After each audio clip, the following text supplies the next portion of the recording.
Okay, let's talk about the thalamus.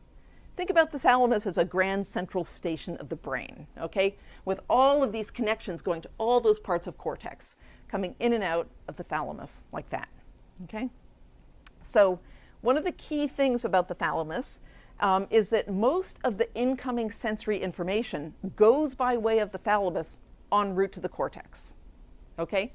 So if you start with your ear, there's sensory endings in your ear that we'll talk about later in the term, and they send neurons into this thalamus here, this yellow thing, through a bunch of different stages. They make a stop in the thalamus, and then they come up here to this green patch, which is auditory cortex, okay?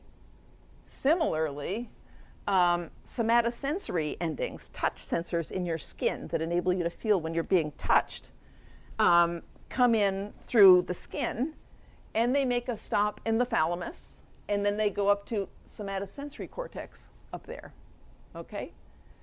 Similarly, visual signals that come in from your eyes make a stop in the thalamus and then go up to visual cortex.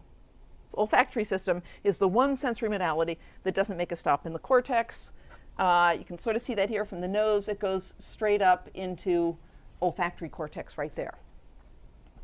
All right, so that's the standard view of the thalamus as this kind of like relay station where all the external sensory information comes in there, makes a stop, and then goes up to cortex. But increasingly, there's evidence that the thalamus is much more than a relay station. And why would you bother with a relay anyway? Kind of doesn't mean anything. Kind of means like we don't know what's going on here, because you wouldn't just make a synapse for no reason, right? Okay, and so the first thing to note is there are lots of connections that go back down the other way.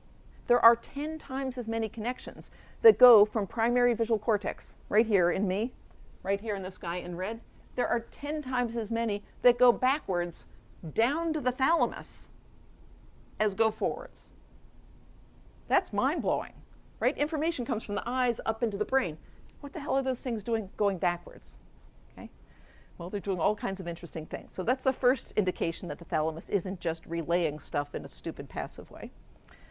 And the second whole line of work, which many people are working on, but I think some of the most awesome work on this topic is done by our own Mike Halassa in this department. And he does these incredible studies that you can do in mice with these spectacular methods that we can't use in humans, where he can really take apart the circuit in magnificent detail. And he's showing that the thalamus is involved in all kinds of high-level cognitive computations in mice. It's really stunning work. When the mice have to switch from doing one task to another, the thalamus plays a key role in gating the flow of information from one cortical region to another. Okay?